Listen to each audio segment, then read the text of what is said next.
Hi everyone, it's Killshot 99 Dead, and this is The Passage, Season 1, Episode 3, Fan Reactions Live. Another really solid episode. I was kind of on pins and needles all the way through. I thought the storyline was great, really loving how they do the backstories. Did have one kind of cheesy moment. I'll talk about that in just a little bit. Before we get too far into it, want to give a super chat shout out to Valar, who says, "Hello 99 Army, Kill Steph, Emmy, Kel, Sweet Tommy, sponsors, patrons, all the super chatters," and a follow-up message. Thank you. It says, "I'm loving the passage more and more." I think it's a good combination.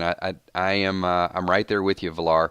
No doubt about it. This to me was the best episode because it's really starting to answer a few of my questions. I saw a couple people. I was scrolling through a little bit of chat here, and it was one spot, Steph. One spot of cheesiness. I'll get to it toward the end, because there was a lot of really good stuff that I want to kind of touch on. How many people were super hyped that Lacey is still alive? I know many of you predicted it, but it was good to see that it was came full circle and she's there. So there's got to be a bigger plan for Lacey. So let's get right into it. Let's do what we do with our fan reaction videos.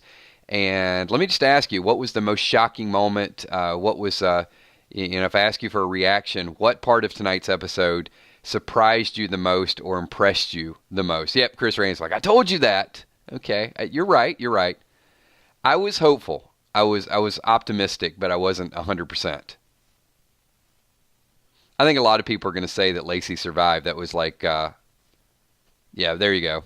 Mish right off the bat. I knew it. Viola says Lacey as well.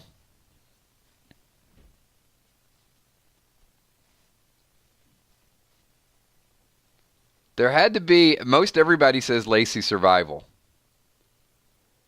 Does anybody else feel like the reporter is setting up his wife? I don't know. I might be wrong about that one. I just felt, she wasn't really appreciative. She was bringing her information. Like, in most cases, I think you think, okay, we got a story here. I'll check into it. But the reporter was like, "If it checks out, I'll call you."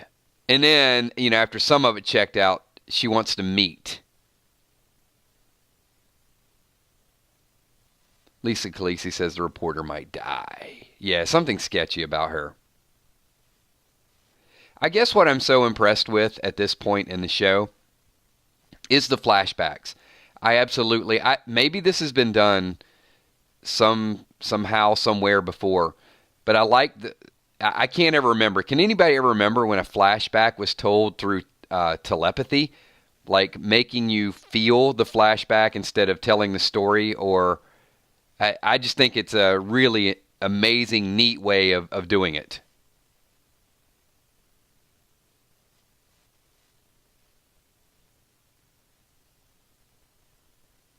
We'll get some comments on that.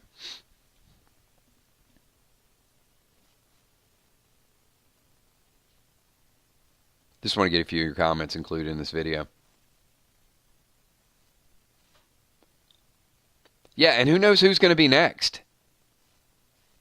I mean, I think it's such a good mix of the dire situation with some of the people. Like, the guy next door to Amy, I can't remember his name, but he was kind of had some bad health issues, bad knee, a former athlete, and then now he feels, we haven't gotten really his backstory, but we know in his current situation he wasn't in good shape, and all of a sudden he's feeling better. And now we find out with Shauna Babcock, her complete story.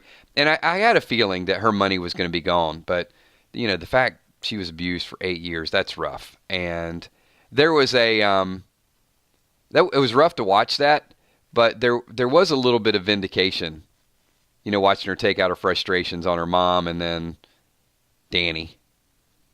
Yeah, that was tough.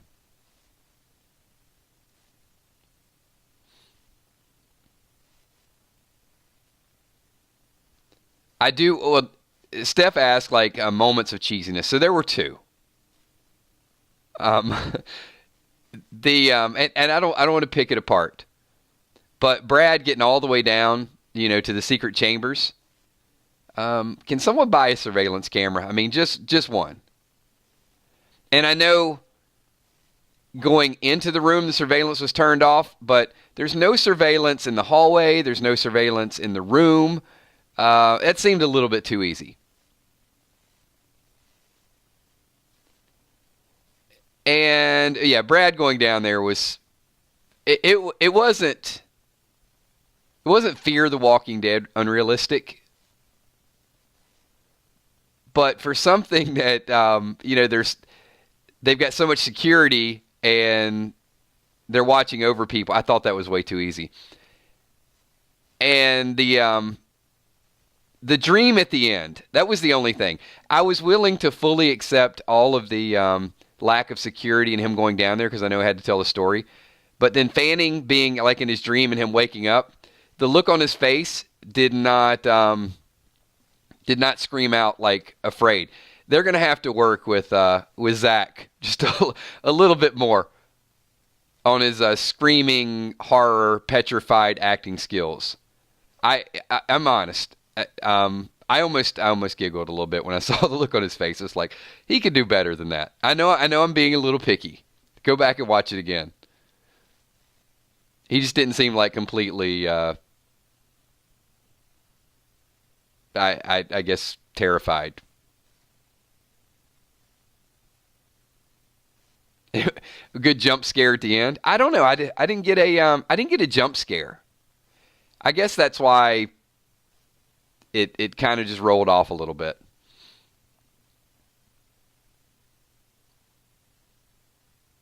I mean, there were some other that were maybe not full jump scares, but I mean, there were some other things. We're starting to get into the horror aspect. Yeah, I think a couple people might have laughed that one off a little bit. There was like a shriek or something, or some music playing in the background. Maybe that was the cause of the jump scare.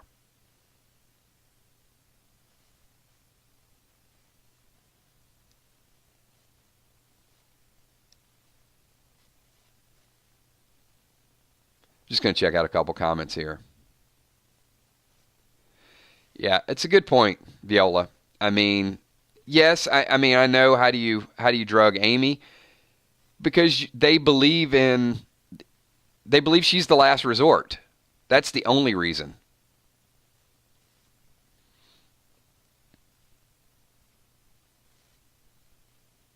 I also like that Babcock actually saved herself a little bit. So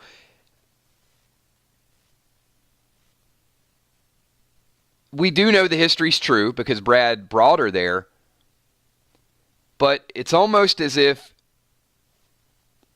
well, I got to be careful because, I mean, it is a delicate topic, but it's almost like she's telling her story, but she could be using her story to garner more sympathy to actually get her way.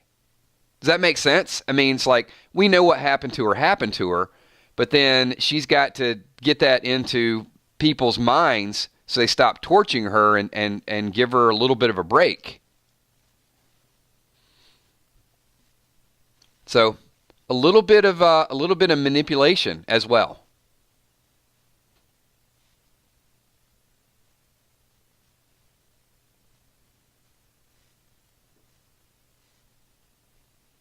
And I think it's just because the beginning stages where they're starting to realize their power.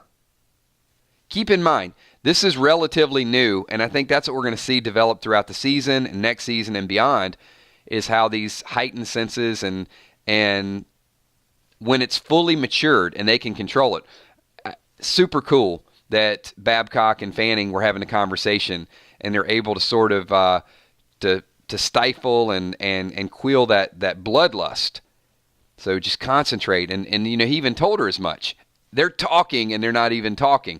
And, just kind of don't worry about it. Just, take it out of your mind because then you'll get as much blood as you want. So sacrifice now and you'll get a lot of it later on. So you can see Fanning is really thinking about the bigger picture. I don't know how they're going to get through the mind control portion of it. Yep, the dinner table chat. That's it, Willani.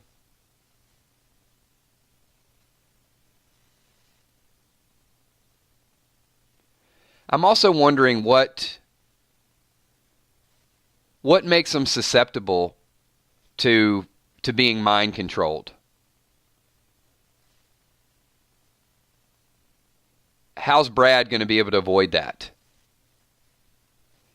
And how's the doctor with the beard? How's he avoided it up to this point? It's just certain people that they're kind of in their minds.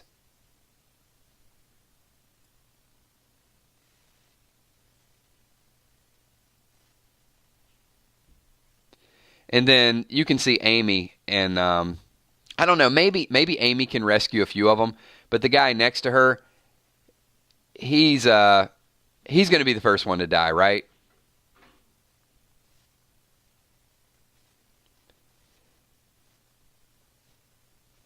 I definitely think he's going to go. He'll be gone within an episode or two, because you see that bond forming, and they'll either torture him or or something will happen to him, and that'll push Amy's story a little bit forward. So not super cheesy, but a couple moments that I think we'll build upon them pretty well.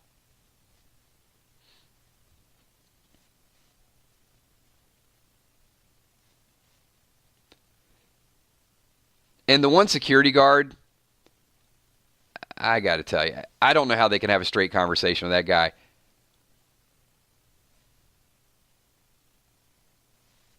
He is super.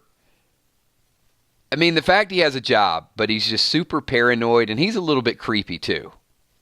But the doctor just stands there, has a conversation, and his voice is. I'm not going to completely. I know it's an acting voice.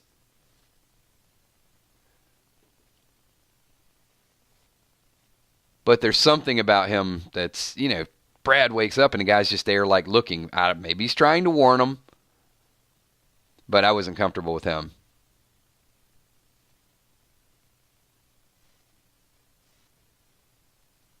We just got to get to the point where Brad teams up with Lacey and they bust out. But it's going to be one of these never-ending chase scenes. Eventually, they have to get out. It's kind of like a haunted mansion. But I can see them going all over the country. But they're going to have to get rid of the tracking chip.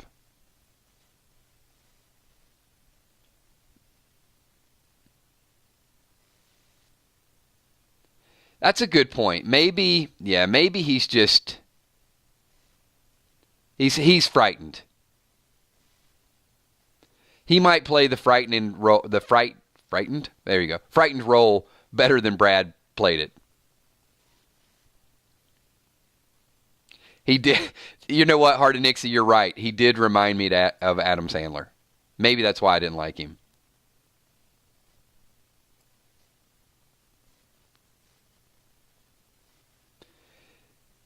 Did any of you think that Brad was just going to punch that guy in the hallway, though?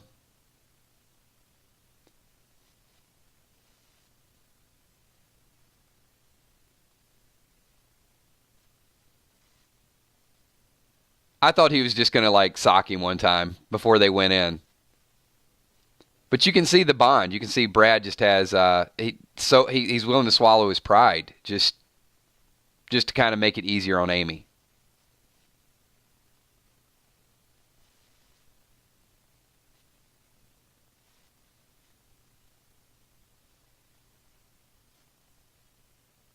All right. And hey, we're going to throw one more out there because I asked for the pre-episode rating.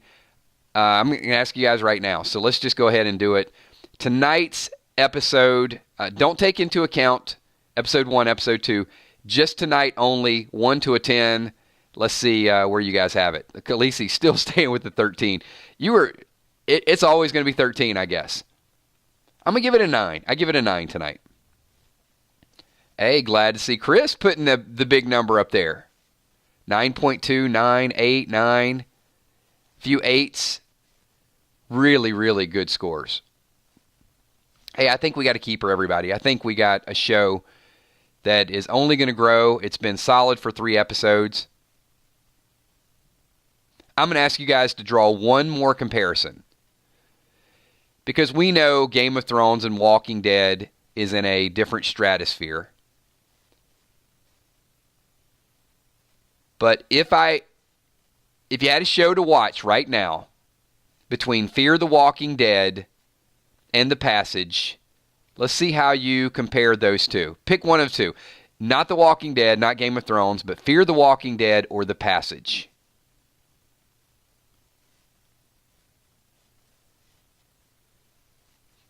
About 50. Oh, I'm liking it. I'm liking the fact that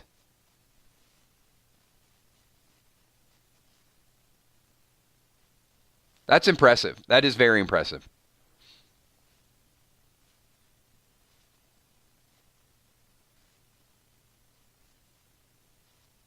Yeah, I like them both too, but at this point, I wouldn't disagree. I mean, the first 3 episodes definitely have me more interested at this point than when I started watching Fear the Walking Dead. All right. Well, you know what? We're about 16 minutes, so these aren't going to be super long videos with The Passage. Just want to get some reactions in there. Tomorrow night, we are going to be right here on the 999 Dead channel, and we are going to be talking a little bit more spoilers, but we got a couple spoilers from episode 10. Not a lot of information out there, but it is starting to filter.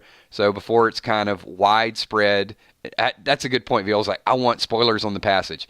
I don't know. You know, I like not being spoiled on The Passage. I like kind of figuring it out and enjoying it. But at the same time, when the spoilers are out for The Walking Dead, I like using them at the right time for validation. So we got a lot of different things. There's a bunch of different ways that we're going to go about 999 Army streams, 999 Dead streams. So whether it's Game of Thrones, whether it's rumors, reactions, we're going to have some great reactions on Game of Thrones. Walking Dead, obviously there's some spoilers that are out there now. But Passage, it's not a big enough show for people to get the spoilers. So I kind of like it that way, and we'll grow into it. So I'm going to wind it down right here. I want to thank everybody for being here. Appreciate you guys making time on your Monday night. We'll be back here at 9:30 tomorrow. A super quick shout out for all the Patreons, all the sponsors, the moderators, Emmy, Steph, Tommy, Kells, Super Chatters, thank you so much. And of course, the 999 Army. Not going to do any shout outs tonight because we did a little bit earlier, but I will catch each and every one of you hopefully tomorrow night. Have a great night and get some rest, everybody, and stay warm with all that cold weather coming up. Peace.